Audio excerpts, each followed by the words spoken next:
अब नेक्स्ट है हमारे पास टॉपिक, उसमें हमने क्या पढ़ना है, आइलर फाइव फंक्शन। ठीक है, फाइव फंक्शन। तो ये आइलर फाइव फंक्शन क्या होता है, देखें इसमें हम क्या करेंगे कि मेरे पास कोई भी एक नंबर हम ले लेंगे, लेट कर लेंगे, तो उसके उससे जितने भी स्मॉल नंबर्स हैं जो उसका एक रेजिड्यू सिस्टम बनता है, हमने पीछे कंप्लीट रेजिड्यू सिस्टम पढ़ा है। देखिए मैं अगर फर्ज कर लेता हूँ, लेट मेरे पास n कितना है, 6 है, तो इसका कंप्लीट रेजिड्यू सिस्टम कितना बनता है, 0 1 2 3 4 5। ठीक है, ये हमारे पास का है रेजिड्यू सिस्टम। ठीक हो गया। अभी हम क्या पढ़ रहे हैं, रिड्यूस रेजिड्यू सिस्टम।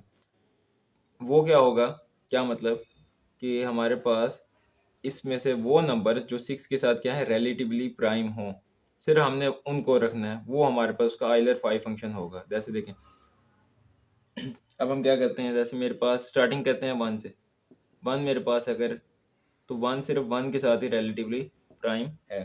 ठीक हो गया। तो इसलिए मैं क्या कहूँगा कि 1 का जो, ये फिर और कोई नहीं है, और कोई नंबर नहीं जिसका 1 रिलेटिवली प्राइम हो, तो इसलिए मैं क्या कहूँगा कि जो 1 का है आइलर फाइव फंक्शन, वो कितना है, 1 ही है।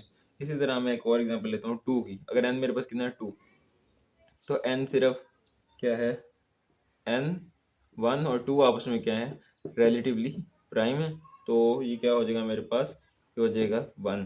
तो यहाँ पे आइलर फाइव फंक्शन जो 2 का है वो भी कितना है, 1। अब हम क्या करते हैं, 3 ले लेते हैं, 3। तो अब देखें 3 जो है वो 1 के साथ भी रिलेटिवली प्राइम है, 3 जो है वो 2 के साथ भी रिलेटिवली प्राइम है। ठीक है, दो हो गए, तो इसलिए हमारे पास जो आइलर फाइव फंक्शन होगा 3 का, वो कितना होगा, 2। ठीक है, उम्मीद करता हूँ आपको समझ आ रही होगी।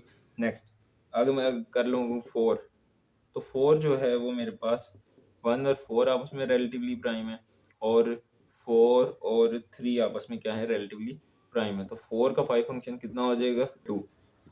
इसी तरह n इज इक्वल टू 5, तो 5 का मेरे पास कितना हो जाएगा, 5 का मेरे पास हो जाएगा 5 1, ये भी प्राइम है, रिलेटिवली प्राइम है। 2 और 5 आपस में क्या है, रिलेटिवली प्राइम है। 3 और 5 आपस में क्या है, रिलेटिवली प्राइम है। और 4 और 5 भी आपस में क्या है, रिलेटिवली प्राइम है। ठीक हो गया। तो इसलिए 5 का जो है, ठीक है, तो इसलिए जो 5 फंक्शन होगा मेरे पास 5 का, वो कितना हो जाएगा, 4 हो जाएगा।